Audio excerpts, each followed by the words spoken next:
Good morning friends, आप सभी दोस्तों का मेरे इस YouTube चैनल में स्वागत है। आज आप सभी लोगों के बीच एक महत्वपूर्ण जजमेंट की चर्चा करूंगा। वह जजमेंट है Rameshwar Prasad and others versus Union of India. यह जजमेंट 2006 में माननीय उच्चतम न्यायालय के द्वारा दिया गया था। इस जजमेंट की कुछ महत्वपूर्ण की पॉइंट्स आप सभी लोगों के बीच रखने का प्रयास कर रहा हूं।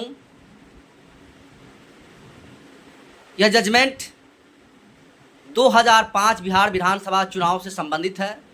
उस वक्त बिहार में विधानसभा चुनाव हुआ था और किसी भी राजनीतिक दल को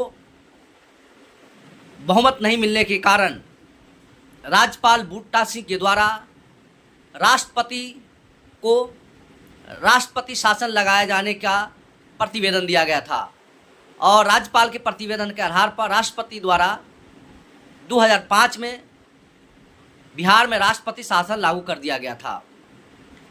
राज्यपाल के द्वारा माननीय राष्ट्रपति को यह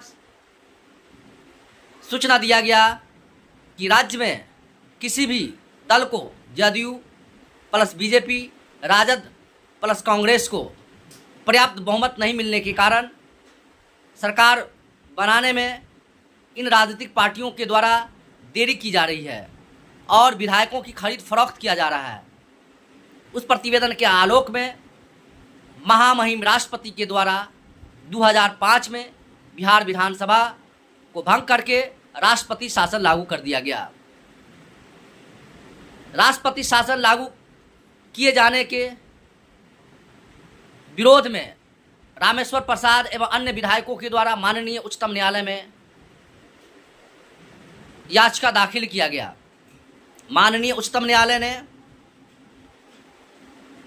अपने निर्णय में 24 जनवरी 2006 को दिया कि राज्यपाल के द्वारा जो प्रतिवेदन राष्ट्रपति को दिया गया है राष्ट्रपति शासन लागू किए जाने का, वह अनकॉन्स्टिट्यूशनल है।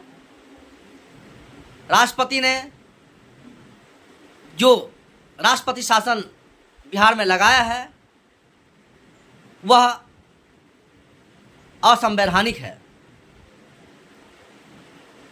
माननीय उच्चतम न्यायालय ने आर्टिकल 74(1) और 74(2) को एक्सप्लेन किया। आर्टिकल 74 कहता है कि राज्यपाल या राष्ट्रपति काउंसिल ऑफ मिनिस्टर से सलाह मशवरा करना उसके लिए बाध्यकारी है और आर्टिकल 74 का क्लोज तो कहता है कि राष्ट्रपति को जो भी सलाह या सूचना दी गई है वो गोपनीय रखा जाएगा, परंतु उसकी लीगैलिटी को भी परखा जाएगा। इसी आधार पर सर्वोच्च न्यायालय ने 2005 में जो राष्ट्रपति शासन लागू किया गया था Rameshwar Prasad and others versus Union of India में एक महत्वपूर्ण जजमेंट में यह स्पष्ट कहा कि बिहार विधानसभा चुनाव को भंग करके राष्ट्रपति शासन लागू करना अनकॉन्स्टिट्यूशनल है। यदि कोई राज्यपाल आर्बिट्रेरी या मनमाने तरीके से या पॉलिटिकल राइवलरी की वजह से राष्ट्रपति शासन लागू करने का प्रतिवेदन राष्ट्रपति को देता है तो वह अनकॉन्स्टिट्यूशनल माना जाएगा। धन्यवाद।